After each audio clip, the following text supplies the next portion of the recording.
that. I think we need to do it in order to get the issue clarified.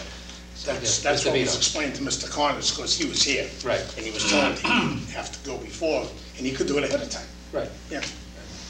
Yeah, I have no problem putting that on there. Yeah, just some kind of memo Just so he knows. say, Yeah. there's a possibility site plan review will be required prior to renewal of this license, something like that. Okay, so good. Okay, very good. Yeah, Mr. Rowe.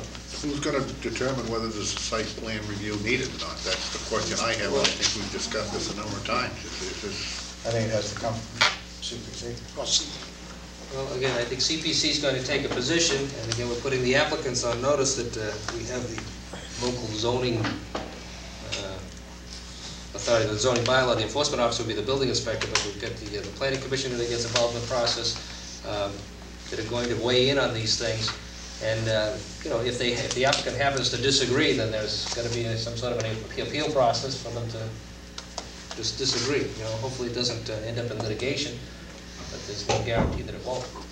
But at some point in time, we have to get it resolved. The feeling I have, site plan review is wrapped up with special permitting, not necessarily with licensing. And I think there's If you recall, in this particular applicant's request last year, when he was at another site, we were talking about the ancillary business on a site where the primary business is a specific type of thing. And if this is not an ancillary use, I mean, right now we've got a bowling alley, a roast beef shop, and flowers. You know, how they all get together, you know, I don't know. They call it a combination place. Yeah, combination place. Combination place. Yeah. But I mean, so that's the issue, is that, you know, what's the primary use of the property, and you're going to have a transit vendor, you know, come in a few times out of the year for an ancillary use, and the zoning bylaws address that, and that's the issue that the CPC has. So I know what the issue is, but I don't follow the explanation of the CPC at all on this particular issue. But anyway. Okay, so we have a motion before us, and everybody's comfortable with the form in which it's in, and that we will attach some sort of a memorandum from the administration explaining that site plan review will be, I suppose, required for them to go through prior to them getting it renewed at this point. I think that's my question, is that we have the authority to say that it will be required if in fact it's not required. My only, I'm not sure, is legally is a site plan review needed, and under what legal, you know, jurisdiction or whatever. That's my only question. So, I mean, is there some way that we can find out? I mean, the town, other than just us saying there is, and somebody else, you know, saying there isn't, you know, who determines? I don't know that we've ever asked town council for an opinion necessarily, render an opinion on this specific application or even the other one. We didn't necessarily ask them specifically, other than he said, if it was this, it's that. If it's grandfathered. If it's grandfathered, it's okay. If it's not grandfathered, it's not okay. This particular applicant obviously is not a grandfathered situation. Mr. Connors, again, the burden's on him to prove that he was grandfathered. So, I mean, the issue came down to that. So we've got a response as to what falls under site plan review if certain circumstances happen to occur. So I think we have that opinion now. Well, that's my point then. If in fact, based upon that opinion, it would appear as though it would have to go through site plan review. well, that's the point. In fact, that we should be putting on this fact that site plan review will be required, not if it is required, because now we're leaving it open, and it goes back to who's going to determine that it is or it isn't. That's the only. I just feel that we're kind of leaving the thing wide open again, and I think it's going to be the last minute somebody's going to come in and he's going to say, well, we didn't need it, and his attorney says he didn't need it, and the CPC still says it does. Well, that's why the chair suggested maybe we want to incorporate it in the motion, but that's okay. Well, let's look at it from a realistic point. If you want to make that point that way, all this board has to do as the licensing authority is say site plan review will be required, period. That's the end of it. We have that right as a licensing board to say, we can send them there. And from what I could understand from town council the last night at the town meeting, my understanding was that if it wasn't grandfathered, he hadn't been there for over 20 years, it is in fact required to go for site plan review. I mean, that's the way I heard it. And I would just like to get something from the CPC. I'd like to amend the This is the motion reason that we on think. site plan review will be required. And that's the end of it. Subsequent license. Subsequent license. Subsequent license, site plan review, and that's the end of it. We don't have to discuss it every year, it's over. So why don't we just make it a policy? That's the end of it. Fine. That way we're not leaving anything I agree. Out in I the agree. open. It's, Done. Right on there. So, Mr. Vino moves to amend the main motion to include statement that subsequent licenses, license renewals on this application will require site plan review. Second. Seconded by Mr. Smith. On the motion to amend, all those in favor, please say aye. Aye. Those opposed, unanimous. On the main motion as amended, all those in favor, please say aye. Aye. Those opposed, unanimous. Look at that. So he can sell his flowers for this year, and next year he's got to get a site plan. Okay. Yep. Okay. Any other license renewals? Do you have anything else in front of you there, Mr. Bacon? That's it, I think. That's it on the licenses. Okay, very good. Street acceptances. Order of taking. Oscar's Way. Mr. Chairman, I move to sign the order of taking for Oscar's Way. Second. Motion made and seconded. Any discussion? Again, this was acted on favorably. CPC said it was all set. It was acted on favorably at town meeting, as would be the case for all the rest of these. And we're ready to accept the street. Okay. Any further discussion? Hearing none. All those in favor, please say aye. Aye. Those opposed? Unanimous. Whitcomb Way. Mr. Chairman, I move to sign the order of taking for Whitcomb Way. Second. Second. Any discussion? Hearing none. All those in favor, please say aye. Aye. Those opposed? Unanimous. Mr. Bagan, you can handle the next two. I think I can. Mr. Chairman, I move to sign the order of taking for Palomino Drive. Second. Giddy up. Okay. Any discussion? Hearing none. All those in favor, please say aye. Aye. Aye. Those opposed? Unanimous.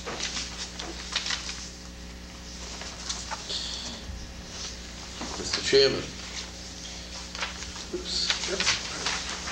Mr. Bagan. I move to sign the order of taking for Old Coach Road. Second. Seconded. Any discussion? Again, people up in that area, I think that when they came down, the concerns were allayed a little bit. In fact, there's still some bond money out there to take care of the trees that are dying. Yeah.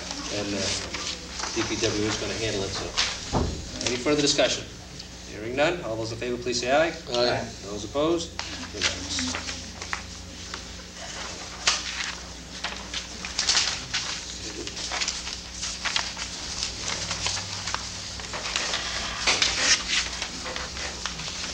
Why don't we sign these things? Why don't we go into Town Administrator's report? Thank you, Mr. Chairman. A couple of updates on issues. One is we now have a new library director. Her name is Helena Minton, and she still is until she comes in mid-May, the assistant director of the Peabody Library. A number of years of experience there, and we're pleased to have her, and she should be starting on May 14th. Once she comes on, then we will look at the position of assistant director and have her involved with the selection process for that. But I'm pleased now we have a very experienced individual heading up our library department. And in the near future, after she comes on in May, I'll have her attend the Board of Selectmen's meeting and introduce her to the board. Be great. Look forward to welcoming aboard. Hopefully we get some stability back down there at the library, because I think and I know you've been spending some time over there, and the trustees have been doing a good job, and so has the staff, as far as holding things together and keeping the programming going, and done a good job. And, this will stabilize things. No dog collector. No. Yes, next, at our last meeting, when we did the determination of bond amount for the town clerk, there was a question of how the bond amount was determined. Under statute, that's determined by the Department of Revenue. There is a rate of how much bond is required, determined by how much money is handled by the town clerk. In our case, she handles the lowest amount under the rate schedule, which is $30,000 or less, which would mean the required bond was $6,500. The $14,000 figure has been set by the Board of Selectmen since 1986. 1986? Since '86. No increase there?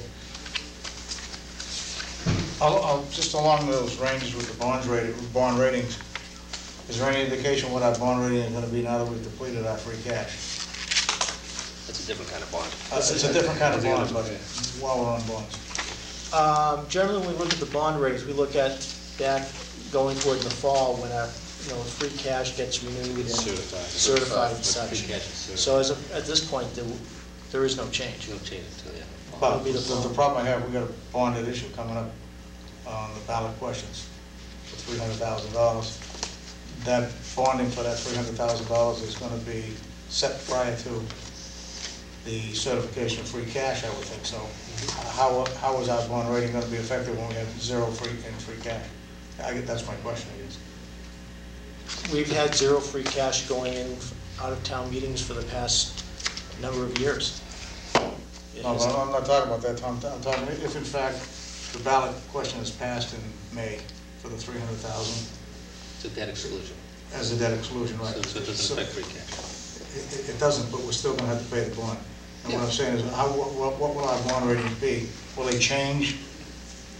My assumption is the bond rating won't change because of this. Because it has no effect on the free cash situation, because you're doing it as a debt exclusion outside the... Right, it's a debt exclusion, it's Right. paid outside of Right. our operational budget, but the bonding company's still gonna look at the financial ability of this town to pay, even though it's gonna be paid through taxation.